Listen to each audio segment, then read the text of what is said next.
Judiciary जो है उसकी तो जिम्मेदारी है ना कि भाई लोगों का जुडिशियल प्रोसेस में यकीन बना रहे। स्वर्ण कांता रिक्यूज करने के लिए स्वर्ण कांता मना कर देती हैं। ये मामला सिर्फ यहीं तक नहीं है, एग्जैक्टली तार कहीं पीछे जुड़े होंगे। लेकिन असली बात अरविंद केजरीवाल बोल नहीं पा रहे हैं। ओके, पजल 16 पिछली बार भी आपने कहा था हम बताएंगे। राहुल गांधी ने जब वो भाषण दिया, राहुल गांधी और एक नेता बैठे हुए थे, उस दूसरे नेता के फ़ोन पे फ़ोन बजता है। कहा कि आजकल राहुल गांधी बहुत पर्सनल हो रहे हैं प्रधानमंत्री मोदी के ऊपर। तो पजल 16 व्यक्तिगत हमला, बहुत सारी चीज़ें आपको जोड़नी पड़ेंगी। और जब पजल है तो आनंद तो इसी में है कि पजल को आप सुलझाने उसको पजल ही रहने दो।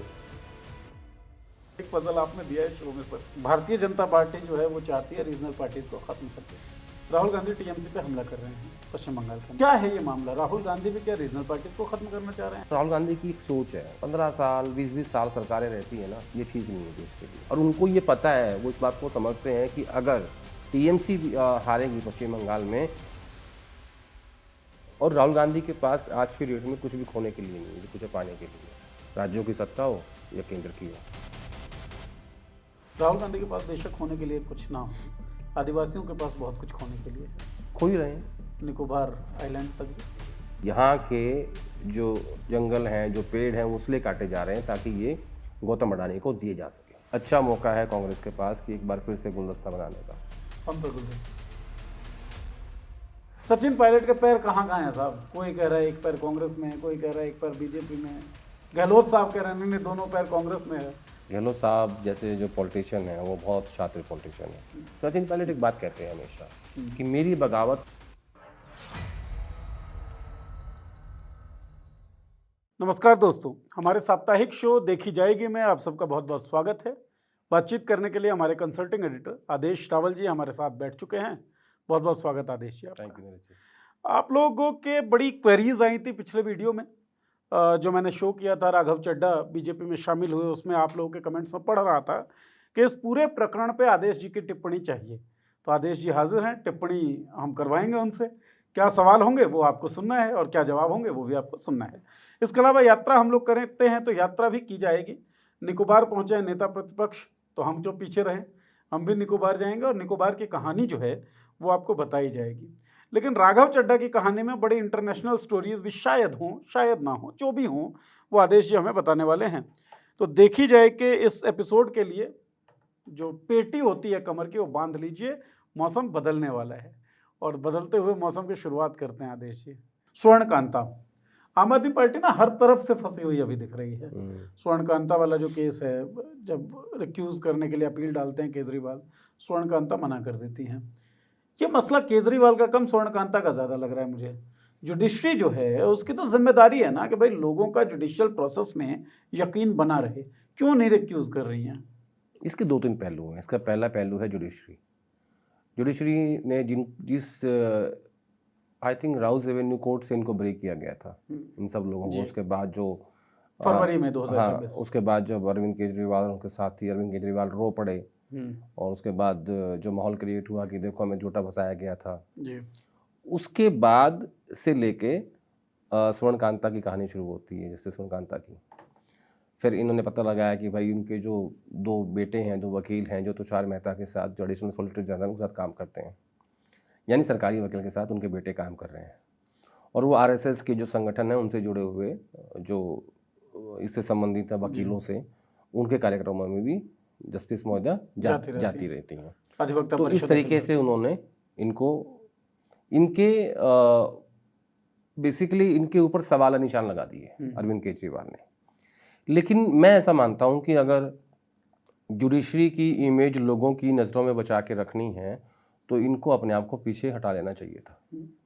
पहले भी ऐसे एग्जांपल्स ऐसे बहुत सारे हुए हैं कि एक सिटिंग एक पार्टी के मुखिया, और इतनी बड़ी एक पार्टी है जिसकी एक राज्य में सरकार भी है, एक में वो रह चुके हैं, कि वहाँ अगर आपके ऊपर सवाल खड़े हो रहे हैं और जो कि सही भी हैं कि आपके बेटे जो है सरकारी वकील के साथ काम करते हैं और एक बेनिफिट ऑफ डाउट दिमाग में रहता होगा, भाई ये बेनिफिशियरी इनके लोग, तो उसके बावजूद भी स्वर्णकांता जी ने अपने आप को विड्रॉ नहीं किया। ये मुझे लगता है कि थोड़ा सा मुझे इसमें आश्चर्य हुआ। अदरवाइज डे 1 जैसे ये बात सामने आई थी ना, उनको तुरंत ये कह देना चाहिए था कि नहीं बिल्कुल ठीक बात है, मैं मैं अपने पीछे आप हट को जाता हूँ। इस केस से विड्रॉ करती करती हूँ। हूँ। लेकिन ये मामला सिर्फ यहीं तक नहीं है। एग्जैक्टली, तार कहीं पीछे जुड़े हाँ, होंगे, इसीलिए तो आपसे बात कर रहे वो जो पीछे तार जुड़े हुए हैं ना, हैं। इसका मतलब ये है कि जो राउज एवेन्यू कोर्ट का फैसला आया था, अब जो फैसला आएगा उसके विपरीत आएगा।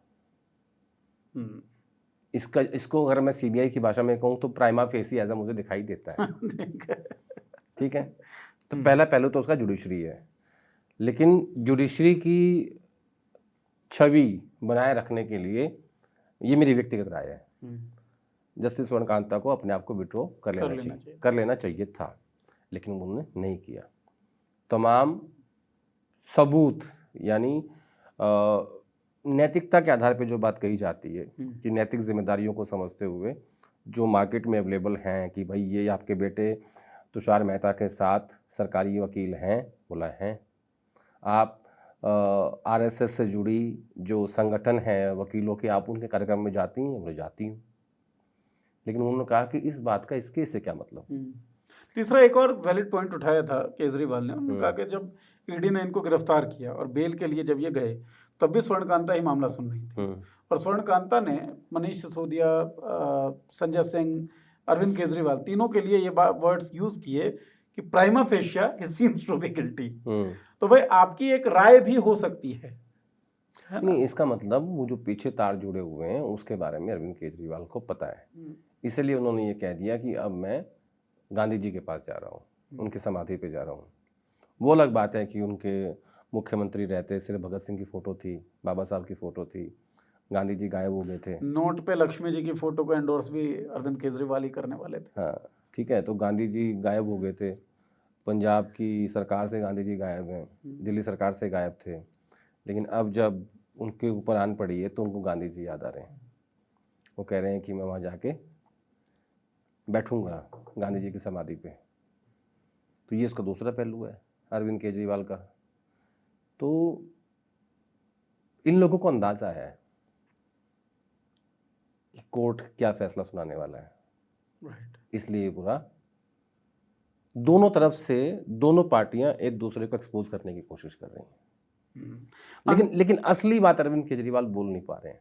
ओके, कि वो तार जो है वो कहाँ जुड़ा हुआ है, जस्टिस स्वर्णकांता का जो तार है वो कहाँ जुड़ा हुआ है और उसको अर्थ कहाँ से मिल रहा है। कहाँ है तार, तुमको बोलना पड़ेगा ना। हम क्यों बोले, आइडिया दीजिए कम से कम, फिर बोला जाए। हम तो माय लॉर्ड्स की बड़ी इज्जत करते हैं, हमें क्या दिक्कत है इसमें, ये तो अरविंद जी को बोलना पड़ेगा। हाँ, मतलब we just can not afford more cases. वैसे भी बहुत सारे चल रहे हैं आदर्श जी।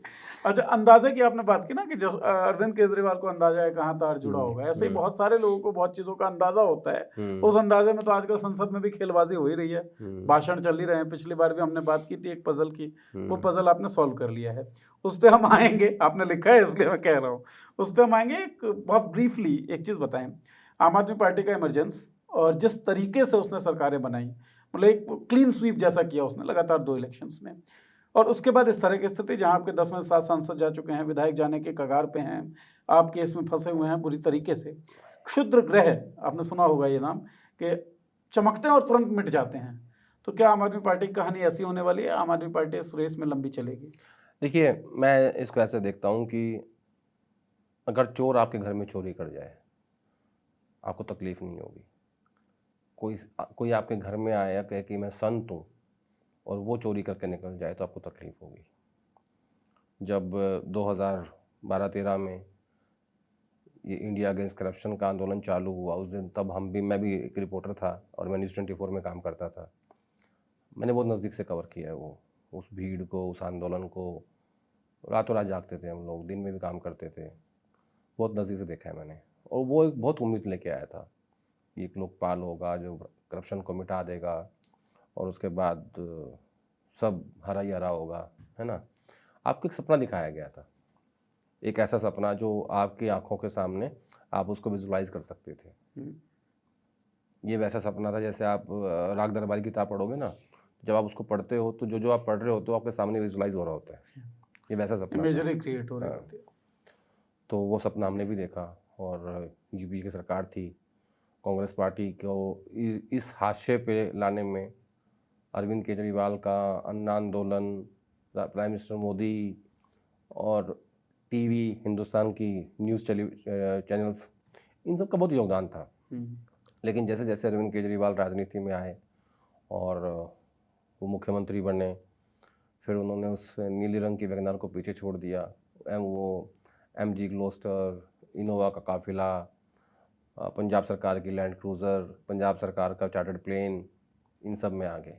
ठीक है, तो वो भी उन सब में शामिल हो गए जो बाकी पॉलिटिशियंस हैं। भाई कांग्रेस पार्टी या बीजेपी या कोई और पार्टी पे अगर आरोप लगते हैं करप्शन के, तो लोगों को पता है कि यहाँ ये पॉलिटिकल पार्टीज़ हैं। लेकिन जब आम आदमी पार्टी पे आरोप लगा कि आपने शराब घोटाला कर दिया है और एक बोतल के बदले एक फ्री मिल रही है और उसके बाद आप जेल चले जा रहे हो और एक सिटिंग चीफ मिनिस्टर जेल में है और उसके मंत्री जेल में है और सरकार वहीं से चल रही है, आपका जेल मंत्री भी जेल में था। ठीक है, तो ये सब बातें बहुत सारे सवाल खड़े करती हैं और ये लोगों के विश्वास को तोड़ती हैं, उन तमाम लोगों के विश्वास को जो उस आंदोलन में रामलीला मैदान में खड़े थे, हर तरीके से खड़े थे। लेकिन वो केस सही है या गलत है, वो आरोप कौन ये सा तो केस? चल ही रहा है ना। ये लड़ाई परसेप्शन की है, सच्चाई की लड़ाई नहीं है। ये जो यूपीए के टाइम पे कॉल स्कैम हुआ, 2G स्कैम हुआ, जिसको कहा गया कि 2G स्कैम है, कॉल स्कैम है, कॉमनवेल्थ गेम स्कैम है, वो कहाँ साबित हुआ बाद में? सब छूट गए। तो लड़ाई तो इस बात की है ही नहीं ना कि चोरी हुई है नहीं हुई है, करप्शन का केस झूठा है सच्चा है। लड़ाई तो नैरेटिव की है, परसेप्शन की है। परसेप्शन की लड़ाई कांग्रेस पार्टी हारी, आज 3rd टर्म है, चल रहा है केंद्र में, बाहर हैं आप, कुल 3 राज्यों में हो आप। ऐसे ही अरविंद केजरीवाल अब वो लड़ाई हार रहे हैं परसेप्शन की, जो परसेप्शन उन्होंने क्रिएट किया था खुद के बारे में। बात है, परसेप्शन ही था ना, नहीं आंधी है, देश का दूसरा गांधी है। दूसरा जो आपके साथी थे, आपने आप सबको छोड़ दिया आपने, और आपने बड़े बड़े मठाधीशों को राज्यसभा भेज दिया। ये भी तो सवाल खड़े करता है ना बहुत सारे। आपकी कम से कम आपकी राजनीति पे नहीं, कम से कम मैं कहूँगा कि सामाजिक नैतिकता पे जरूर करता है। ठीक बात है। तो चमक जो है क्षुद्र ग्रह की तरह फिलहाल फीकी पड़ती जा रही है। अब चलते हैं, बढ़ते हैं आगे। राहुल गांधी वाली भी बात आपने की थी, उस पर भी आएंगे, लेकिन पहले ये पजल 16 बहुत चर्चाएं हो रही हैं सर, 2-3 हफ्ते हो गए। पिछली बार भी आपने कहा था हम बताएंगे, अब आपने बता दिया है ट्विटर पे कि आपको पता पड़ आपको चुका ना है। आपको एक कहानी सुनाता हूँ, हाँ, इसी में जवाब ढूंढ लेना। ये दे दी जिम्मेदारी बड़ी भाई आप लोग, ये मेरी नहीं है। बड़ी इंटरेस्टिंग कहानी सुनाऊंगा जी। और उसी में जवाब भी है। देखो क्या होता है ना, हम लोग जो काम करते हैं ना, ये तलवार दो धारी है, बड़ा बच के काम करना पड़ता है। तो हुआ क्या कि राहुल गांधी ने जब वो भाषण दिया संसद के अंदर, ये कहा कि ये पजल 16 है, इसको आप सोल्व कर लो, आपको बहुत सारे जवाब मिल जाएंगे। उसके बाद राहुल गांधी और एक नेता बैठे हुए थे, उस दूसरे नेता के फ़ोन पे फ़ोन बजता है। उन्होंने कहा कि राहुल जी, अमित शाह का फ़ोन है। तो बोले कि उठा लो, अगर ये कहें कि कुछ मेरे बारे में बात करें तो कहना कि आप सीधा राहुल गांधी से बात कर लो। बोला ठीक है। तो उन्होंने फ़ोन उठाया, कहा कि आजकल राहुल गांधी बहुत पर्सनल हो रहे हैं, व्यक्तिगत अटैक कर रहे हैं प्रधानमंत्री मोदी के ऊपर, इतना व्यक्तिगत अटैक नहीं करना चाहिए। तो उस नेता ने कहा कि आदरणीय गृह मंत्री जी, हम बहुत सम्मान करते हैं आपका, लेकिन कम से कम आपको तो ये बात नहीं कहनी चाहिए। इन पिछले 12 सालों में पंडित नेहरू, इंदिरा गांधी, राजीव गांधी, डॉक्टर मनमोहन सिंह, सोनिया गांधी, राहुल गांधी तक आपने किसी को नहीं छोड़ा। आप लोगों ने सब पे पर्सनल अटैक किए और आप बात करोगे पर्सनल अटैक की। तो मेरा आपसे निवेदन ये है कि आप इस संदर्भ में सीधा राहुल जी से बात कर लो, ठीक है। तो ये जो व्यक्तिगत हो रहे हैं, ये जो पर्सनल हो रहे हैं, इसी में जवाब है पजल 16 का। इससे ज़्यादा मैं इसका जवाब नहीं दे सकता। चलिए, आदेश जी के साथ बहुत सारे शो जो है हमने रिकॉर्ड कर लिए हैं, तो अब ये पूछना कि वो नेता कौन था जिसके पास फ़ोन आया या फिर थोड़ा और डिटेल दीजिए। ये ऐसा होगा कि पूछ लूँगा, जवाब पता क्या है, मान लो हम बता भी दें, बता दिया हमने एक, उसके बाद अगले हफ्ते फिर करना है ना। ना ठीक बात है। तो जो सालों लगा के कोई सोर्स बना है आपका, उसको आपको किल क्यों करना है? एग्जैक्टली नहीं बिल्कुल बिल्कुल सही बात है। और ये बात मुझे तो समझ आई चूंकि आपसे बातचीत करते हुए। तो पजल 16, व्यक्तिगत हमला, बहुत सारी चीजें आपको जोड़नी पड़ेंगी। और जब पजल है तो आनंद तो इसी में है कि पजल को आप सुलझाने की कोशिश पजल ही करते रहने रहें। दो। पजल पजल है, पजल है, पजल है, पजल है। एक पजल आपने दिया है शो में सर, कौन सा? कि भारतीय जनता पार्टी जो है वो चाहती है रीजनल पार्टीज को खत्म कर दे। उसका पॉलिटिक्स इस तरीके का मुझे है। उसका जो काम करने का तरीका मैं देख रहा हूँ, उसकी जो मोडस ऑपरेंडी है, वो मुझे ऐसी लगती है। ठीक, पजल आपने क्या दिया था, या मैंने जो समझ लिया कि ये पजल है, राहुल गांधी टीएमसी पे हमला कर रहे हैं पश्चिम बंगाल के अंदर, और वो जाहिर है करेंगे। वहाँ एक पार्टी है राहुल गांधी जो टीएमसी से अलग होकर काम कर रही है, और अमित शाह राहुल गांधी के उस स्टेटमेंट को एंडोर्स कर रहे हैं जैसा आपने बताया डीब्रीफिंग में। तो क्या है ये मामला? राहुल गांधी भी क्या रीजनल पार्टीज को खत्म करना चाह रहे हैं? ऐसा दिखता तो नहीं, क्योंकि कांग्रेस तो हर जगह है, रीजनल पार्टीज के जरिए खत्म हुई है। ज़्यादातर राज्यों में कांग्रेस पार्टी को रीजनल पार्टीज खा गई। हाँ, उत्तर प्रदेश में, बिहार में, आंध्रा में, उड़ीसा में, तेलंगाना में, ठीक है, तमिलनाडु में। तो उसी चीज़ का इनको हर जाना ये भुगत रहे सालों से, 30-30 साल, 40-40 साल। पश्चिम बंगाल में इवन 40-40 साल से, 35 साल सरकार रही लेफ्ट की, 15 साल से सरकार है ममता बनर्जी की, 40 साल से कांग्रेस पार्टी वहाँ से बाहर है, ठीक है। अब राहुल गांधी इस बात को समझते हैं, और राहुल गांधी की एक सोच है, उनको लगता है कि 15 साल 20-20 साल सरकारें रहती है ना, ये ठीक नहीं है देश के लिए।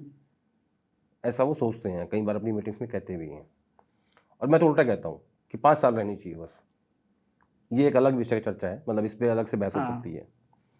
तो राहुल गांधी, अब आप कहोगे कि यार नहीं तो इंडिया ब्लॉक का हिस्सा है टीएमसी, तो फिर वो तो लेफ्ट भी है केरल में, वो तो आम आदमी पार्टी भी है पंजाब में, दिल्ली में भी थी, दिल्ली में भी थी। तो क्या लेफ्ट के बारे में ना बात करें?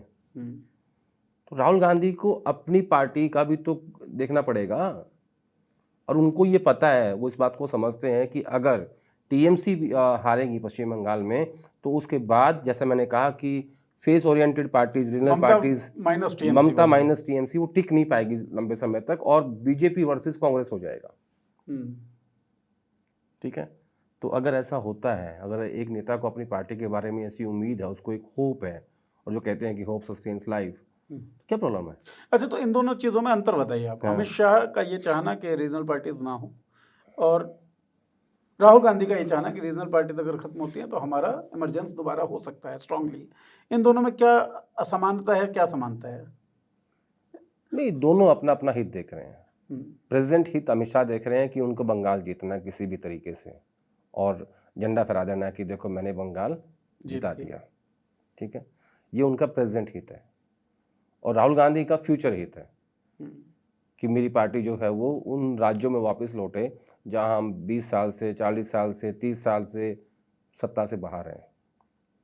ये उनका फ्यूचर का हित है। तो हर आदमी अपने अपने हित को देख रहा है। कोई आज देख रहा है, कोई कल देख रहा है, कोई परसों देख रहा है। तो कोई बुरी बात नहीं है। अपना इंटरेस्ट तो देखना ही चाहिए, सबको देखने चाहिए। आप एक पार्टी चला रहे हैं, थोड़ी है। एक राष्ट्रीय पार्टी चलाने में बहुत खर्चा होता है। और राहुल गांधी के पास आज की डेट में कुछ भी खोने के लिए नहीं है, जो कुछ पाने के लिए। राज्यों की सत्ता हो या केंद्र की हो, पा ही सकते हैं। हाँ, खोने के लिए क्या है? खो चुके जितना खोना था। अरे भाई, 14 में 44 पे आए, 19 में 52 पे आए, अब जाके आप आए 100 सीटों पे, अब जाके थर्ड टर्म में। तो क्या है खोने के लिए? कुछ भी नहीं है। राहुल गांधी के पास बेशक खोने के लिए कुछ ना हो, आदिवासियों के पास बहुत कुछ खोने के लिए है। खो ही रहे हैं। छत्तीसगढ़ से लेकर उड़ीसा तक, निकोबार आइलैंड तक भी। निकोबार आइलैंड की ये जो कहानी है, ये बड़ी इंटरेस्टिंग कहानी है।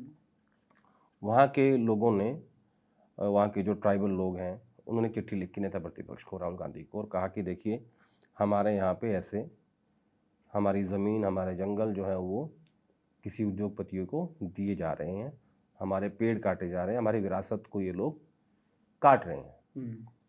उसके बाद राहुल गांधी ने ये कार्यक्रम बनाया 3 दिन का। पोर्ट ब्लेयर से 2 घंटे का फ्लाई है हेलीकॉप्टर में, तब जाके आप ग्रेटर निकोबार पहुंचते हो। और कल राहुल गांधी वहाँ गए और आज उन्होंने स्टेटमेंट भी दिया कि यहाँ के जो जंगल हैं, जो पेड़ हैं, वो इसलिए काटे जा रहे हैं ताकि ये गौतम अडानी को दिए जा सके। ये आधिकारिक स्टेटमेंट है। और वहाँ प्लान ये चल रहा है कि इसको हम बनाएंगे हिंदुस्तान का मालदीव्स। ठीक है, तो वो जो सपना दिखाया जा रहा है, जो दिखाया था अन्ना आंदोलन ने, केजरीवाल ने, एक सपना वहाँ भी चल रहा है, निकोबार में भी। अडानी जी जो हैं वो जेपी एसोसिएट्स के बाद अब उनकी नज़र ग्रेटर निकोबार के जंगलों पे है, ज़मीन पे है, और जंगल कट रहे हैं। जंगल कट रहे हैं। इसलिए राहुल गांधी वहाँ के ट्राइबल नेताओं के कहने पे वहाँ गए थे। और राहुल गांधी ने परसों ही अपनी ट्विटर की फ़ोटो चेंज कर दी। उसमें वो संविधान की फ़ोटो के साथ आ गए। तो मैंने इसको डिकोड करने की कोशिश की कि भाई ये क्यों हुआ है, इसके पीछे की कहानी क्या है। क्योंकि देखो, राजनीति में कुछ भी बिना कारण के नहीं होता, हर किसी का कारण होता है। तो मैंने इसकी तहकीकात की, तो मैंने कहा यार ये क्या हो रहा है। तो ये ग्रेटर निकोबार जाने से एक दिन पहले की बात है, और वहाँ लड़ाई किसकी लड़ने जा रहे थे, ट्राइबल्स की। तो अब आगे आगे क्या होगा, राहुल गांधी ट्राइबल, दलित, मुस्लिम और ओबीसी, और ख़ास तौर पर ट्राइबल्स और मुस्लिम्स और दलित्स में के लेके जहाँ भी एट्रोसिटीज़ होती हैं उनको लेके बहुत एक्टिवली राजनीति करने वाले हैं। एग्रेसिव कैंपेन्स होंगे, वहाँ जाएंगे, लोगों से मिलेंगे, उनकी बात उठाएंगे, संसद में वो बात लेके आएंगे, अपने ट्विटर के माध्यम से, अपने यूट्यूब के माध्यम से, हर उस प्लेटफॉर्म के माध्यम से जहाँ उनकी बात पहुँच सकेगी, वो इन 4 वर्गों की बात करने वाले हैं। और ओबीसी की बात वो इसलिए करने वाले हैं क्योंकि इनको इस बात का एहसास हो गया है कि सरकार कास्ट सेंसस नहीं कराएगी, वो उसका प्रारूप चेंज कर देगी। तो वो वापस ओबीसी पे आ गए हैं। मतलब जो मामला छिनता हुआ दिख रहा था घोषणा के बाद, वो मामला दोबारा टेकअप कर रहे हैं। तो ये जो 4 चीज़ें हैं, वो संविधान की फ़ोटो जो उन्होंने ट्विटर पर लगाई है। तो वही मालदीव इंडिया का बनने वाला था, बनने वाला है। अगर हम सपने में यकीन करते हैं तो वो सपना दिखाया जा रहा है। इससे पहले हमने स्विट्जरलैंड बनते हुए शहर भी देखे, अपने क्योटो बनते हुए शहर भी देखे। क्योटो भी स्विट्जरलैंड भी बन रहा था सर। अलग अलग नेता अलग अलग सपने बेच रहे हैं, लेकिन इन सब के होते हुए जंगल कटते हैं जब, तो ये जो 42 डिग्री और 45 डिग्री तापमान आप अप्रैल महीने में कट रहे हैं, तो वही ना, जंगल कटते रहेंगे तो ऐसा ही होगा। किसी नागपुर में 45 डिग्री तापमान रहेगा अप्रैल महीने में, 42 डिग्री टेम्परेचर अप्रैल में। तो ये केवल राजनीतिक लड़ाई सोच के और ये सोच के कि राहुल गांधी गए वो बोल रहे हैं तो हम क्यों बोलें। भाई गर्मी जो है भाजपाई और कांग्रेसी देख के आपको परेशान नहीं करेगी, गर्मी तो आपको परेशान करेगी। तो मौसम के साथ, एटमॉस्फेयर के साथ, पर्यावरण के साथ खिलवाड़ नहीं होना चाहिए। ये एक मेजर बातचीत है। एक आपकी टिप्पणी थी साहब, 5 साल में सरकार बदल जानी चाहिए, आप ये कह भी रहे थे, क्यों बदलनी चाहिए? मेरे को, ये मेरी व्यक्तिगत राय है, मेरे को ऐसा लगता है कि जब 10 साल, 15 साल, 20 साल सरकारें रहती हैं, उसमें जो देश की जनता वो पीछे छूट जाती है। वो जो व्यक्ति राज कर रहे होते हैं और वो जो उनकी पार्टियाँ होती हैं वो आगे निकल जाती हैं, कंपटीशन नहीं होता है। जब आपको इस बात का डर रहेगा कि जनता हमें 5 साल में हटा देगी, और जो अगली सरकार आएगी फिर उसको इस बात का डर होगा कि जनता हमें 5 साल में हटा देगी, तो जनता के लिए बेहतर काम करेंगे, जवाबदेही ज़्यादा फिक्स होगी। ठीक है, एक डर रहना चाहिए। अगर ये, एक मिनट, अगर ये डर ही निकल जाए कि नहीं हम तो आएंगे ही सत्ता में, ठीक है, तो फिर जनता का इतना भला नहीं होता। फिर ऐसे ही निकोबार से लेकर छत्तीसगढ़ जंगल काटे जाएंगे, फिर ऐसे ही इन्वायरमेंट की फजीयत होगी। ठीक है, और फिर ऐसे ही 80 करोड़ लोग राशन लेके खाएंगे, सरकार से हम कहेंगे कि नया भारत है।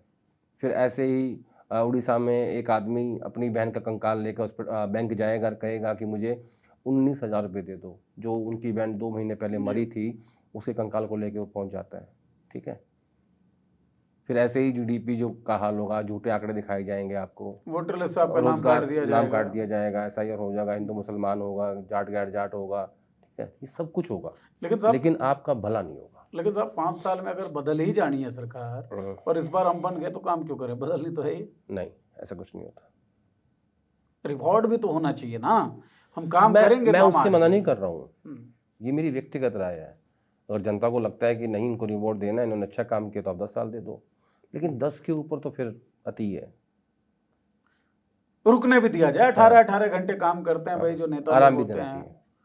आराम होना चाहिए उनको, हाँ। कम से कम 2 टेन्योर के बाद तो हटा देना चाहिए। नहीं, ये जनता का फैसला करना है, ये हम तो अपनी राय दे सकते हैं राइट। कि जनता का भला उसमें है कि सत्ता के बैठे लोगों से आप सवाल पूछो, उनकी जवाबदेही तय करो। अगर वो काम नहीं करते उनको घर भेज दो। हाँ, चाहे सरकार किसी की हो, अफसर साहब को करना चाहे है। बीजेपी की हो, ममता बनर्जी की हो, अखिलेश यादव की हो, राहुल गांधी की हो, किसी की हो, तेजस्वी यादव की हो,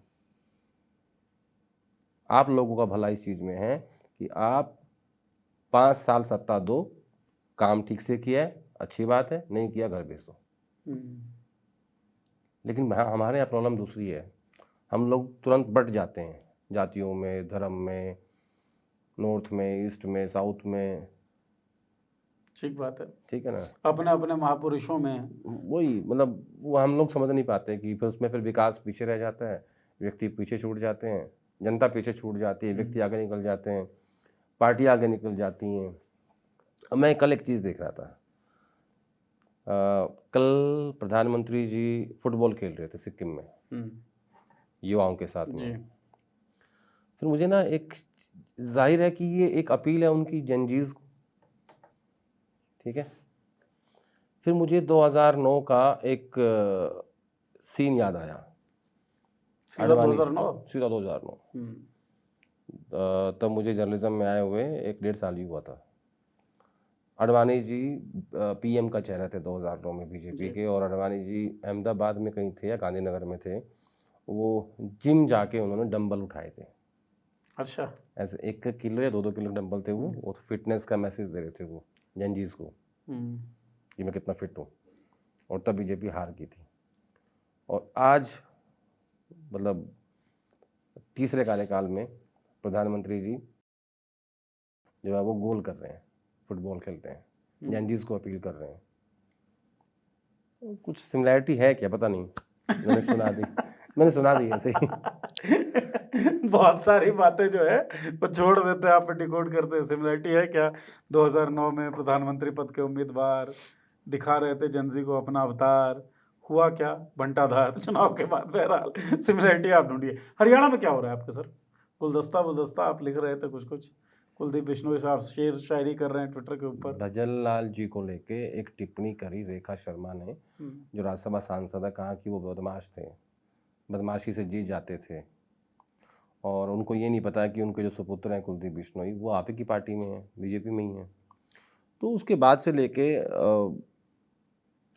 एक बड़ी चर्चा शुरू हुई हरियाणा की राजनीति में। दीपेंद्र हुड्डा ने, रणदीप सिंह सुरजेवाला ने, राव नरेंद्र ने, कांग्रेस के सब नेताओं ने ट्वीट किए और इस बात की निंदा की। कुलदीप बिश्नोई ने भी एक शायरी लिखी कि हम समुद्र हैं, लेके जाएंगे, डूब जाएंगे, पता नहीं क्या क्या लिखा उन्होंने। तो मेरे मन में आया एक बात, मैंने देखा कि अच्छा मौका है कांग्रेस के पास कि एक बार फिर से गुलदस्ता बनाने का। कौन सा गुलदस्ता? 2004 और 2005 का गुलदस्ता। 20 साल पहले जो आज कांग्रेस है वो एनएलडी होती थी, जाट पार्टी, और जो आज बीजेपी है वो कांग्रेस होती थी, और कांग्रेस एक गुलदस्ता थी। किसका? यादव, गुजर, पंजाबी, बनिया, जाट, सैनी। हाँ सैनी भी थी, क्लासो सैनी थी वहाँ पे, बिश्नोई, ठीक है। रीजन वाइज अपने अपने रीजन से लोग जीत के आते थे, ब्राह्मण। और तब वो गुलदस्ता जब इकट्ठा होता था तब वो सत्ता बनती थी। वो गुलदस्ता आज हरियाणा कांग्रेस से मिसिंग है, इसीलिए आप तीसरे टर्म से आप सत्ता से बाहर हो। बना लोगे तो आ जाओगे, नहीं बनाओगे तो विपक्ष में बैठोगे, एंजॉय करो। तो कोशिश करनी होगी गुलदस्ता बनाने की। हमें थोड़ी आना है उसमें। हाँ ठीक बात है, हमें तो देखना है गुलदस्ता किसका बन रहा है, कहाँ बन रहा है। कई लोगों को ये लगता है कि हम पता नहीं क्यों कहते हैं ये बात। अरे भाई तुम ही शपथ लोगे, तुम एमएलए बनोगे, तुम मंत्री बनोगे, तुम मुख्यमंत्री बनोगे, सत्ता के बेनिफिशियरी भी तुम ही होगे, ठीक है ना। और इसके आगे कुछ कह दूंगा फिर प्रॉब्लम हो जाएगी। अब मेरे मुंह में तो मैं नहीं कह रहा मैं कह देता हूँ। अच्छा, आपने जो बात बोली ना उसमें बस एक टिप्पणी और करें आप इसमें। आपने कहा कि जो आज बीजेपी है वो कांग्रेस थी। बीजेपी की छवि में हरियाणा में ये है कि एंटी जाट पार्टी है, प्रो 35 कम्युनिटी आप कोई नहीं कहता, इन्होंने एंटी इन्होंने जाट बनाने कहते की हैं। कोशिश की, इन्होंने पोलराइज करने की कोशिश की जाट गैर जाट की, ठीक है। लेकिन जब आप इस बार का डाटा उठा के देखोगे 2024 के विधानसभा चुनाव का, तो जाट बेल्ट में बीजेपी और गैर जाट बेल्ट में कांग्रेस है। ये कैसे है फिर, बताओ मुझे। अम्बाला में, सिरसा में, कुरुक्षेत्र में, यहाँ कांग्रेस पार्टी जीत रही है और जाटों की बेल्ट में बीजेपी जीत रही है। तो कैसे मानूं इसको? ये तो इन्होंने लोगों को उनका हिस्सा नहीं दिया। अगर खड़गे साहब और राहुल गांधी बंटवारा ठीक से कर देते तो इस बार ही आ जाते ये चूक कांग्रेस की रही अलग हाँ, अलग की। हाँ। नहीं, मैं ये जानना चाह रहा, छवि जो है ना कि एंटी जाट पार्टी है बीजेपी को लेकर, क्या इस तरह की छवि 2004-5 के कांग्रेस की भी थी क्या? ये सबको साथ लेके चलने नहीं, में तब कांग्रेस पार्टी गैर जाट की पार्टी थी एंटी और जाट उसके नहीं थी। नहीं नहीं नहीं, तब उसके फेस थे चौधरी भजन लाल। जब 2004-5 में, शायद 4 में या 5 में चुनाव हुआ था, मेरे अच्छे से याद नहीं आ रहा।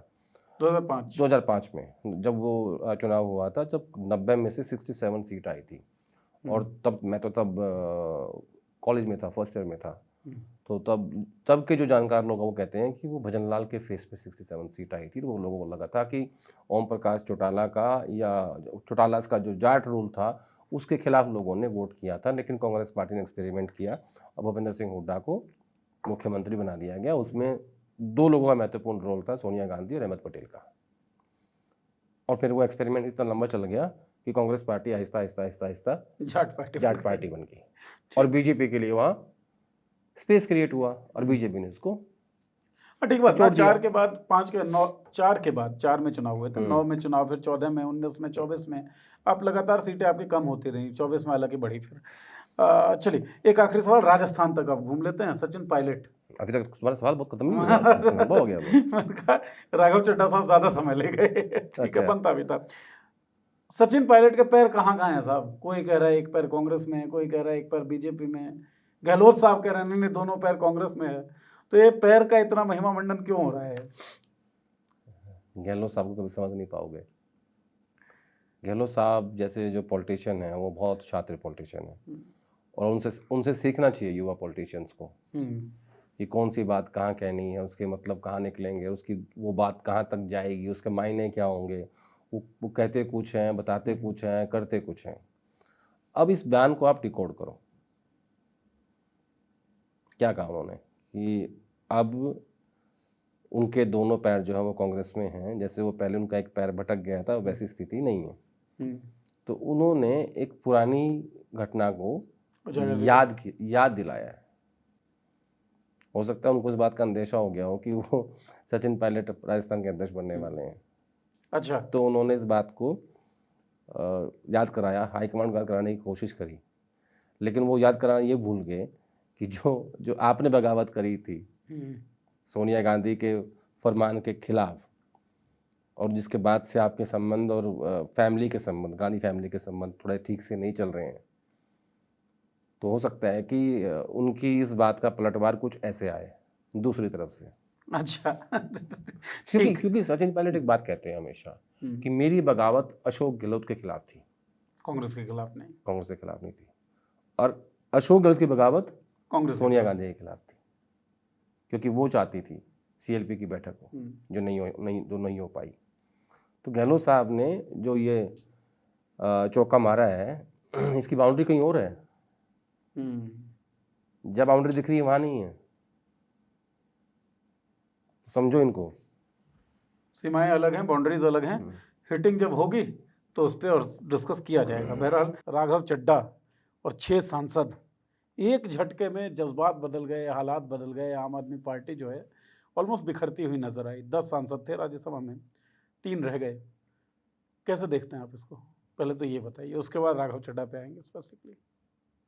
देखिए, बीजेपी ने कोई पार्टी तोड़ी है और इस बार राज्यसभा के सांसद तोड़े हैं।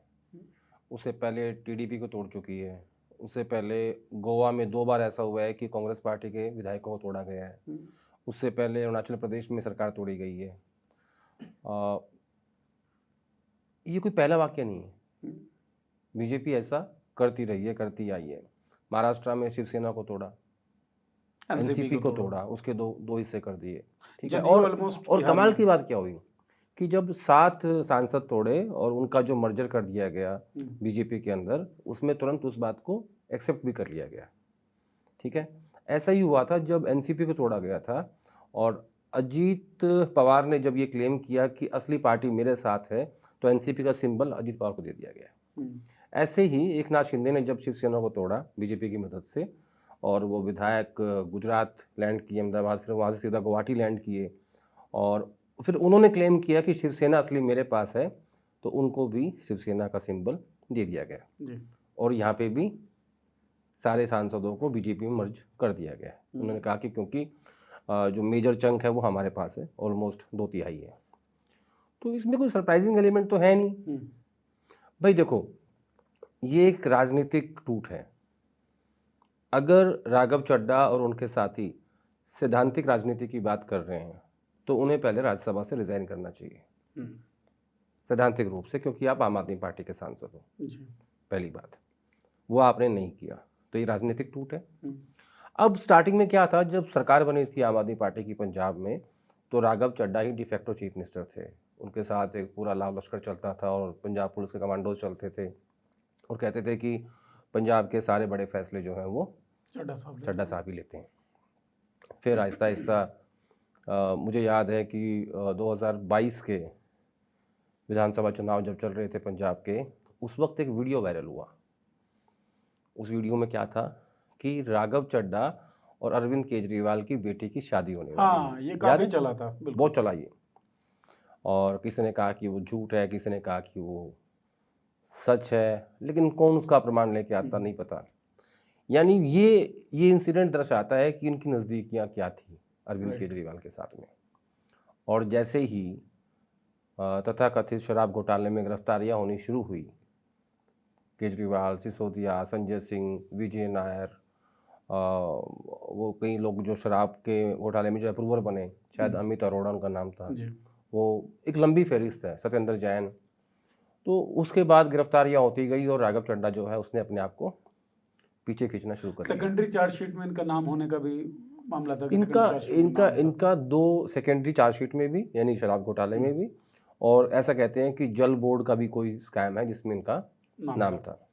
वहाँ से इन्होंने अपने आप को विड्रॉ करना शुरू किया। और मुझे अच्छे से याद है 2022 के बाद की बात है, ये शायद 23 की आखिर की हो, तब मैंने लिखा था, मैंने ट्वीट किया था कि राघव चड्ढा, ये कहानी बड़ी इंटरेस्टिंग कहानी है कि राघव चड्ढा उन दिनों इंग्लैंड में थे, लंदन में थे, जब गिरफ्तारियां दिल्ली में हो रही थी। यानी जो आम आदमी पार्टी की पूरी लीडरशिप गिरफ्तार कर ली गई थी, इंक्लूडिंग चीफ मिनिस्टर जेल में थे। ऐसा मैंने पहली बार ही देखा था कि chief minister, sitting chief minister resign नहीं किया उन्होंने, जेल में थे, और राघव चड्ढा ने खुद को विड्रॉ किया और वो लंदन में थे। और मैंने तब लिखा था कि बॉलीवुड के एक एक्टर हैं, बड़े खिलाड़ी हैं, और एक हीरोइन है जो काफ़ी नज़दीकी हैं बीजेपी के सिस्टम के, ये लोग एक मेजर रोल प्ले कर रहे हैं। तो तब मैं एक अखबार में काम करता था, नाम लेना ठीक नहीं है। तो राघव चड्ढा ने उनके मालिक को फ़ोन करके ये कहा कि आदेश रावल ने ट्वीट किया मेरे बारे में, जबकि मैंने कोई नाम नहीं लिखा था किसी का।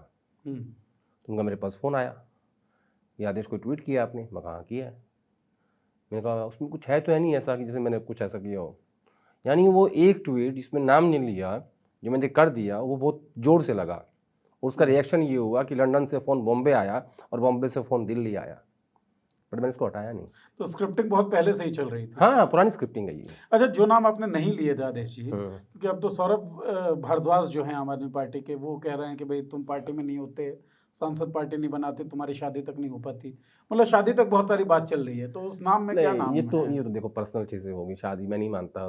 राघव चड्ढा एक पढ़े लिखे व्यक्ति हैं, स्मार्ट लड़का है, चार्टेड अकाउंटेंट है, अच्छे परिवार से आता है, तो मैं तो ये तो नहीं मानता कि उनकी शादी नहीं होती। शादी तो सबकी होती है, ऐसा नहीं होता कि जो सांसद नहीं, शादी तो उनकी भी होती है, आपकी भी हुई, मेरी भी हुई, ठीक है ना, हम सांसद तो नहीं है।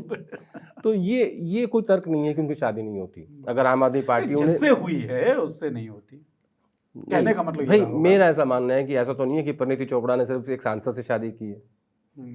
सांसद तो और भी बहुत है, 543 हैं लोकसभा में। कुछ देखा होगा ना भाई। ये आपसे चॉइस का मामला है, इसमें तो ये इश्क मुश्क का मामला है। नवजोत कौर का भी एक बयान आया। हाँ, मैंने सुना। तो अब नहीं, फिर से वो कहानी नवजोत बताइए। नवजोत नहीं, वो कहानी ऐसी है कि मैंने वो ट्वीट किया तो बॉम्बे से फ़ोन आया। लोकमत अखबार की बात कर रहा हूँ मैं उसमें काम करता था, और उनके एमडी हैं देवेंद्र दड्डा, जी। बड़े बहुत अच्छे आदमी हैं और बहुत हम्बल आदमी है। वो एक मतलब अजीब पर्सनैलिटी है वो, ऐसे लोग मैंने देखे नहीं है जो मालिक होते हैं ऐसे, बहुत ही बढ़िया आदमी। उनका मेरे पास फ़ोन आया कि आदेश ऐसे मेरे पास राघव का फ़ोन आया था, और वो कह रहे थे कि आदेश ने एक ट्वीट किया है मेरे को लेके, और मुझे राघव नहीं जानते, मैं उनसे कभी नहीं मिला। मैं उनसे पहली बार मिला अभी पिछले इसी साल जनवरी में, जब भूपेंद्र हुड्डा का पार्टी जो थी, जो लंच देते हैं वो साल में एक बार, उसमें उन्होंने कहा कि मैं राघव चड्ढा, मैं आपका शो देखता हूँ। वो मॉल्टिस की बात ही कर रहे थे वो, तो मेरा उनसे हाय हेलो हुआ, 2-3 सांसद और थे वहाँ पे। तो जब उन्होंने वो फ़ोन किया था, मेरे पास फ़ोन आया, तो मुझे लगा कि यार ये बात तो ना बिल्कुल सटीक बैठ रही है, यानी जो मैंने लिखा है इसका मतलब सही है। आदमी रिएक्शन कब देता है? अब कल पंजाब में नवजोत सिंह सिद्धू की पत्नी डॉक्टर नवजोत कौर ने कहा कि प्रियंका चोपड़ा ने राघव चड्ढा को इस पूरे कलेश से बचाया है, और उन्होंने ही बीजेपी के रास्ते उनके लिए खोले हैं। मतलब वो नाम प्रियंका चोपड़ा था, लेकिन उन्होंने एक एक्टर का नाम नहीं लिया जो बड़े खिलाड़ी हैं। नहीं लिया ना, मैंने बता तो दिया। अरे मैं कह रहा हूँ आप लेंगे सर, सारे नाम डॉक्टर कौर मैंने का लेंगे। लगभग जो कहना था कह दिया, ठीक है, उसमें सब कुछ है, दर्शक समझ जाएंगे। ठीक है। तो ये बात अब सामने आ रही है। अब भाई परिणीति और प्रियंका चोपड़ा दोनों बहनें हैं, और अगर उनके जीजा क्राइसिस में थे और साली साहिबा ने मदद करी तो कोई क्या बुरा किया, कोई बुरी बात नहीं। मामला पारिवारिक है, फैमिली ड्रामा है। ड्रामा नहीं कहूँगा, फैमिली प्रॉब्लम कह सकते हो उसको। अब फैमिली ड्रामा फिल्म के लिहाज से बात करें तो फैमिली ड्रामा की स्क्रिप्टिंग चल रही थी, लेकिन फैमिली ड्रामा जो है पॉलिटिकल ड्रामा भी तो बनी गई है आदेश जी। कई जगहों पे ये सुनने को आ रहा है कि पंजाब जो है, और पंजाब सरकार बल्कि भगवंत मान की जो है, वो भी अभी अस्थिर सी ही लग रही है, और आशंकाएं सरकार पे भी हैं, वहाँ के विधायक भी। नहीं, एक सेकंड में रोक रहा हूँ बीच में। अभी ये जो पूरा ऑपरेशन किया गया है, ये कहानी होगी पहले की, जो स्टार्टिंग में इनिशियल जिन्होंने रोल प्ले किया, जिनकी हम बात कर रहे हैं। अभी पीयूष गोयल और अनिल बलूनी ने महत्वपूर्ण रोल प्ले किया इस पूरे घटनाक्रम में। इनको लगा कि जो मित्तल साहब हैं वो नहीं आ रहे, अशोक मित्तल, तो उनके यहाँ ईडी भेज दी। एक रेड में मित्तल साहब ढेर हो गए, ठीक है, तो वो भी ऐड हो गए। इसमें कमाल की बात ये है कि ज़्यादातर लोग उद्योगपति हैं, राइट, जिनके बिजनेस हैं, साहनी हो, अशोक मित्तल हो, राजेंद्र गुप्ता हो, सारे सब बिजनेसमैन हैं। तो केजरीवाल ने, जो अक्सर कहा जाता है राजनीति में कि रीजनल पार्टियां या नेशनल पार्टी अपनी राज्यसभा सीट बेचती हैं बड़े बड़े उद्योगपतियों को, तो ये बात यहाँ भी सिद्ध होती है। अब राघव चड्ढा और पंजाब, जो आपका सवाल था पंजाब कि पंजाब में अस्थिरता आप देख रहे हो क्या, ये जुड़ा हुआ है आपस में। राघव चड्ढा पंजाब की नब्ज से वाकिफ है, और किस किस के कहाँ लूप होल हैं वो जानते हैं। अब एक चर्चा चल रही है, वो चर्चा क्या है? चर्चा ये है कि जो 7 सांसद टूटे हैं यहीं पे नहीं रुकेंगे, अब विधायकों का नंबर है। हाँ एग्जैक्टली, ठीक है, और एक बड़ा फैक्शन तोड़ देंगे, ठीक है, उसमें एजेंसीज का यूज़ तो होगा ही होगा, उसमें तो कोई कहने वाली बात ही नहीं है, और वो फिर सरकार उनकी होगी, जो नया फैक्शन होगा। मतलब जो शिवसेना के साथ हुआ या जो एनसीपी के साथ हुआ, वो अब आम आदमी पार्टी के साथ पंजाब में होने की संभावना दिख रही है। ऐसी चर्चा है इन राजनीतिक गलियारों में, इस लुटियंस दिल्ली में, कि अब वो जो महाराष्ट्र में घटित हुआ था 2022-23 में, वो पंजाब के विधानसभा चुनाव से पहले पंजाब में होने जा रहा है। अच्छा, इसीलिए भगवंत मान प्रेस कॉन्फ्रेंस करके कहते हैं कि विधायकों और सांसदों से नहीं, मैं तो लोगों के दिलों में रहता हूँ। अब ठीक है, वो लोगों के दिलों में रहते हैं, कैसे मुख्यमंत्री बने सबको पता है। केजरीवाल मान नहीं रहे थे स्टार्टिंग में, फिर उनके पास ऑप्शन नहीं था, तो वो तो एक अलग कहानी है, वो तो हर एक पॉलिटिशियन का अपना अधिकार है। लेकिन आम आदमी पार्टी की सबसे बड़ी समस्या अब ये हो गई है कि उनके सामने एग्जिस्टिंग क्राइसिस हो गया है। तो अब देखो, बीजेपी चुनाव लड़ रही है बंगाल में, ऑपरेशन चल रहा है पंजाब में। ये बड़ा कमाल है इन लोगों का, अष्टबाहु लोग हैं, मतलब हाँ, कितने बुझाए हैं। और अब अगर ये विधायक टूट जाते हैं, जिसकी संभावना मुझे ज़्यादा लग रही है, प्रबल संभावना है, तो जो महाराष्ट्र में घटित हुआ यहाँ घटित होगा, और एक ऐसा तबका, यानी भगवंत मान के सामने अब कोई एकनाथ शिंदे या अजित पवार पैदा हो जाएगा, और फिर ये उसको मुख्यमंत्री बना के और आम आदमी पार्टी को तोड़ देंगे। कांग्रेस का पूरा क्या स्टैंड रहने वाला है और कांग्रेस की क्या पंजाब की स्थिति बात कर रहेगी? रहे हो आप। हाँ। अब वहाँ दो कहानियाँ और हैं। पहला है कि अकाली और बीजेपी, क्या अकाली और बीजेपी को अलायंस करना चाहिए? मेरी समझ कहती है कि वो अलायंस नहीं करेंगे, क्योंकि अकाली का जो मेजर वोट बैंक है वो जट सिख है और वो किसान है। किसान आज की डेट में बीजेपी से नाराज़ हैं, चाहे वो किसान कानूनों की बात हो या उससे पहले जो वो शंभू बॉर्डर पे किसान बैठे हुए थे पंजाब वाले बॉर्डर पे, चाहे उसकी बात हो। ठीक है, तो ऐसी सूरत में ये प्री पोल अलायंस नहीं करेंगे। पोस्ट पोल जो होता हो, पोस्ट पोल में अगर कोई सिनेरियो बनेगा तो देख लेंगे, लेकिन लॉन्ग टर्म में बीजेपी को अकाली के साथ अलायंस नहीं करने का फायदा है। अगर आप ध्यान से अमित शाह की राजनीति को समझोगे तो वो हर जगह रीजनल पार्टीज को मार रहे हैं, राइट। हर राज्य में। अभी जो लेटेस्ट कहानी चल रही है वो चल रही है बंगाल की, कि कैसे अमित शाह ने जब पत्रकारों से डीब्रीफिंग में वो मिले और कई घंटे बैठे, बड़े बड़े संपादकों से मिले, तो उन्होंने कहा कि राहुल गांधी ने जो स्टेटमेंट दिया है कि भाई टीएमसी जो है वो उसका शासन ठीक नहीं है और कोई फ़र्क नहीं है भाजपा में और टीएमसी में, आप हमें विकल्प बनाओ, तो बोला वो सही दिया है। अमित शाह ने जस्टिफाई किया राहुल गांधी की बात को। अच्छा। हाँ, उन्होंने कहा कि लॉन्ग टर्म में नेशनल पार्टीज बचेंगी, हम और कांग्रेस, और हम लड़ते रहेंगे। तो अब आप देखो, बिहार देखो, आप नीतीश के नाम पे आपने वोट ली, सम्राट को आपने बिहार सौंप दिया जी। ठीक है। अब सम्राट के नाम पे अगर आप जाते चुनाव के बीच में तो आपको 4 वोट ना मिलती। बिल्कुल। वो तो नीतीश के नाम पे सत्ता आई ना, और तो सत्ता लेने के बाद जैसा आपको उसका चित्र बनाना था बनाया, बना दिया आपने। अब नीतीश माइनस जेडीयू, इमेजिन करो। Naveen Patnaik minus BJD, imagine करो। मायावती माइनस बीएसपी, इमेजिन करो। Badals minus Akali, NLD minus Chautala, Chautala minus NLD, एक ही बात है, 22 वर्ष कर लो ठीक है। तो रीजनल पार्टीज में जो सरवाइव करती हुई मुझे दिखाई दे रही हैं वो हैं अखिलेश यादव, तेजस्वी यादव, उनकी साइड में एज है ठीक है। और तीसरी मैं कहूँगा टीडीपी, लोकेश नारा, वो भी सिस्टमैटिकली चल रहे हैं अपने पिताजी के साथ में और वो धीरे धीरे पार्टी को टेक ओवर कर लेंगे। इसके अलावा ममता बनर्जी माइनस टीएमसी करो। तो जो फेस ओरिएंटेड रीजनल पार्टीज हैं उनका भविष्य खतरे में है, एग्जिस्टिंग क्राइसिस है। ठीक है, अब आते हैं वापस जहाँ से हमने शुरू किया था, पंजाब। क्योंकि अब इस पे जो आपने राहुल गांधी वाली बात बताई है, एक अलग नैरेटिव भी बनता है और सवाल भी बनता है, वो हम बाद में लेंगे, आराम से डिस्कस करेंगे। इस कहानी पे चल रहे थे पर पंजाब। अब आप वापस बताओ कि हम थे कहाँ। क्योंकि मैं पंजाब से बहुत दूर निकल गया। तो हम यात्रा करते हैं, दर्शकों को भी पता है। नहीं, कई बार मुझे यात्रा याद नहीं रहती, कहाँ से शुरू हुई थी, कहाँ खत्म कर गई। मैं जल्दी से बोल देता हूँ वरना मैं भी भूल जाऊंगा कौन से पड़ाव पे थे। तो हम लोग बात कर रहे थे कि पंजाब में विधायकों की भी टूट हो सकती है सांसदों के बाद, और अगर ऐसा होता है तो कांग्रेस की क्या स्थिति रहेगी? आपने भारतीय जनता पार्टी का सिनेरियो बताया। मैंने बताया कि भारतीय जनता पार्टी और अकाली दल का अलायंस फिलहाल मुझे होता हुआ नजर नहीं आ रहा है। बीजेपी के बिहाफ पे जो नायब सिंह सैनी हरियाणा के मुख्यमंत्री, वो वहाँ पे हिंदू बेल्ट में काम कर रहे हैं और बहुत स्ट्रॉन्ग तरीके से काम कर रहे हैं, और उनको ये असाइनमेंट ऊपर से मिला हुआ है कि आपको पंजाब में काम करना है। संसाधनों से, आपकी प्रेजेंस से, पॉलिटिकली जो आप कर सकते हैं आपको वो करना है, वो कर रहे हैं। अब आप याद कीजिए, कुछ दिन पहले पानी को लेकर विवाद हुआ जी, हरियाणा और पंजाब के बीच में। शुरुआत पंजाब से हुई। वो विवाद पानी का नहीं था, वो राजनीतिक था। जैसे ही पानी को लेकर विवाद शुरू किया केजरीवाल ने, उनके रणनीतिकारों ने, वैसे ही नायब सिंह सैनी का पंजाब जाना बंद हो गया। ठीक है, क्यों? क्योंकि पानी के विवाद के चलते अगर वो पंजाब जाके प्रचार करते तो हरियाणा की जनता उनकी आलोचना करती। तो इन्होंने स्ट्रैटेजिकली क्या किया, पानी का मसला क्रिएट करके नायब सिंह सैनी को रोक दिया, और उस पानी के मसले को भूलने में लोगों को कई महीने लगे और कई महीनों तक नायब सिंह सैनी पंजाब नहीं जा पाए। अब उन्होंने वापस शुरू कर दिया है।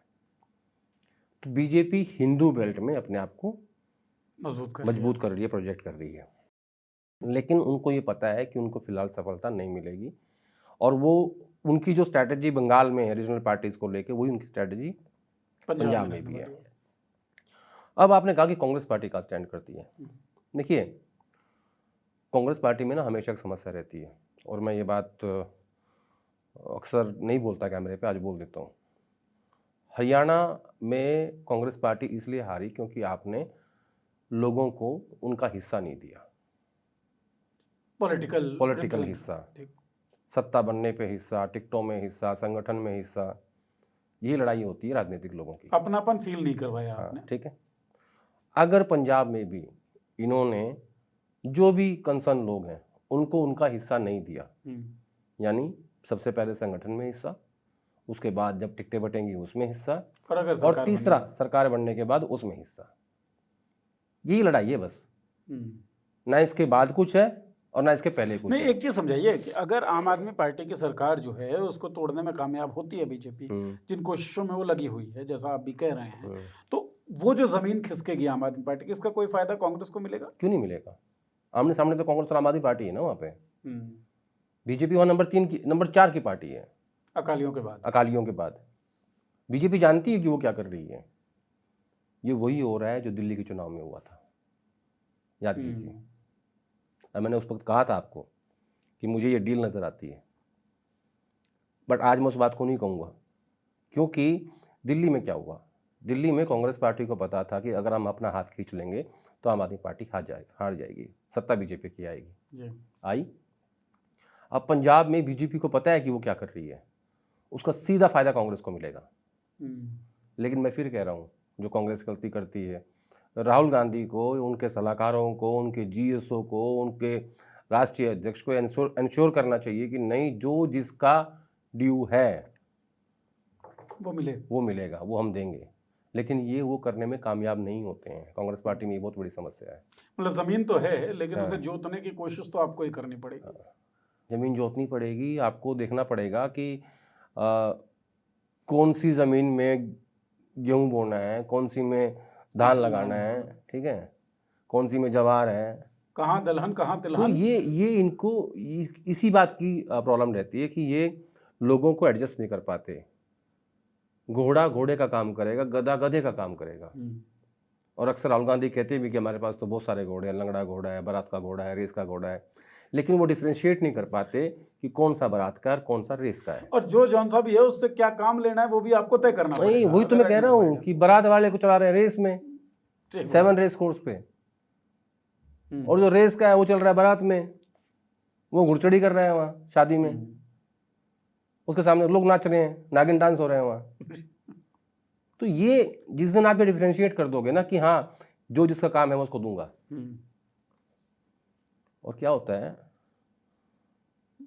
घोड़े रेस का हो, बारात का हो, लंगड़ा हो, कैसा भी घोड़ा हो, जब तक आप उसकी देख रेख नहीं करोगे ना और आपकी निगरानी में वो काम नहीं करेगा, तब तक रिजल्ट बेहतर नहीं आएंगे। राहुल गांधी क्या करते हैं, उनको लगता है कि वो ना यूरोपियन स्टाइल पॉलिटिक्स करते हैं, जिसको जो काम दे दिया ना मैंने, बस वो करेगा और बस मुझे कोई मतलब नहीं है। अब ऐसे नहीं होता। डेलीगेटेड टास्क, हाँ, अब जिनको डेलीगेटेड है वो असाइनमेंट दे दिया मैंने, आप इसको पूरा करके लाओ। वो हार जाते हैं, आके कहानी सुनाते हैं, वो सुन लेते हैं। जो मैं अक्सर कहता हूँ कि जो जवाबदेही मिसिंग है ना, वो यही है। तो पंजाब में वापस आते हैं, पंजाब दूर चले गए थे। पंजाब में आम आदमी पार्टी अगर टूटती है, जिसकी संभावना मुझे नजर आ रही है, इसका सीधा फायदा कांग्रेस पार्टी को होगा। बस बशर्ते कांग्रेस पार्टी को फायदा कैश कर भी वो उसको लेना चाहिए। उनकी आदत नहीं है ऐसी ना। अच्छा, जो 7 लोग गए उनमें मैं देख रहा था, और मैंने अपने शो में जिक्र भी किया कि स्वाति मालीवाल 2014-15 का एक केस था जिसमें उन्होंने माइनर की आइडेंटिटी रिवील कर दी थी। 25 में उस केस से वो बरी होते हैं, 24 में उनके और आम आदमी पार्टी के बीच मनमुटाव हो जाता है। Harbhajan Singh illegal batting app में फंसे हुए थे और ईडी ने क्वेश्चन भी किया था, हरभजन भी गए। राघव चड्ढा साहब सप्लीमेंट्री चार्जशीट, लिकर स्कैम, बहुत सारी चीज़ें थी, वो भी गए। साहनी साहब हों, राजेंद्र गुप्ता हों, मित्तल साहब हों, व्यवसायी थे। मित्तल साहब के तो रेड वेट भी पड़ी थी। संदीप पाठक क्यों? एक बड़ा सवाल है, और आम लोगों को भी मैंने देखा सोशल मीडिया पे भी, उनके दिमाग में था ये तो ऑर्गेनाइजेशन का आदमी था, बहुत करीबी था, आम आदमी पार्टी के पूरे डेवलपमेंट में इसका नाम आता है। संदीप पाठक क्यों? हाँ, ये एक बड़ी विकेट है, मैं ऐसा कहूँगा इसको कि बड़ी विकेट गिराई बीजेपी ने, नो डाउट। लेकिन जहाँ तक मुझे जानकारी है कि दिल्ली विधानसभा चुनाव के पहले से ही संदीप की और केजरीवाल के बीच में डिफरेंसेस क्रिएट हो गए थे, और वो ज़्यादा सक्रिय नहीं थे ड्यूरिंग विधानसभा इलेक्शंस ऑल्सो। और जब विधानसभा चुनाव हार गए उसके बाद विजय नायर भी चले गए छोड़ के, वो भी अपना, अब वो राजनीति में नहीं है, अब वो भी अपना काम करते हैं कुछ। तो इस तरीके से एक के बाद एक महत्वपूर्ण विकेट गिरती गई।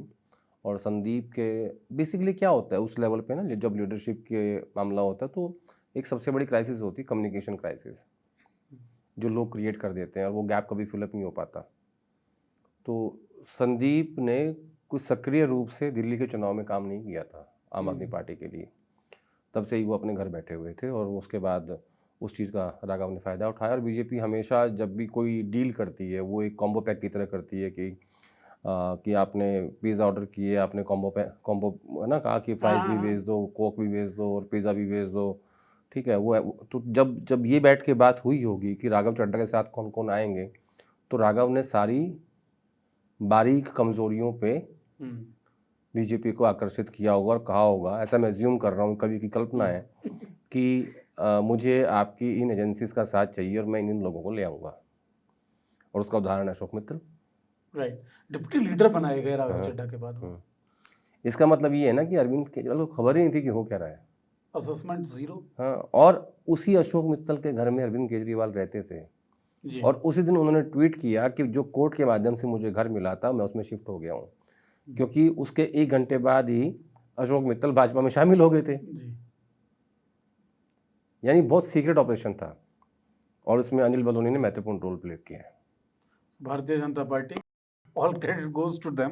अब वो अच्छा काम किया या खराब काम किया, हमने तो कई शोज किए हैं, आप लोग हमको बताएंगे। जनता तय करेगी। जनता तय करेगी। मैंने वही कहा है कि बीजेपी का ये जो ऑपरेशन था ये अच्छा था या बुरा था, डेमोक्रेसी के हित में आप लोग हमको बताएंगे। और दोस्तों के बीच में सर ने कह दिया कि सवाल ख़त्म नहीं हुए, तो यहीं पे ख़त्म करते हैं ये वाली चर्चा, टू बी कंटिन्यूड, है ना। आपके सवाल इस बार हमने लिए, अगली बार भी आपके सवाल लिए जाएंगे। चर्चा कैसी लगी ये आपको बताना है। आपके सवाल हों, सुझाव हों, परामर्श हों, वो भी लिखकर डाल देना है आपको कमेंट बॉक्स में। और चैनल सब्सक्राइब ना किया हो अब तक तो चैनल सब्सक्राइब कर लेना है। सब्सक्राइब कर लिया हो, बेल आइकन ना दबाया हो तो बेल आइकन दबा देना है, ताकि वीडियोस के नोटिफिकेशन आपको मिलते रहें। बहुत बहुत शुक्रिया आदेश जी बातचीत करने के लिए, और बहुत बहुत शुक्रिया आप सबका चर्चा सुनने के लिए। धन्यवाद।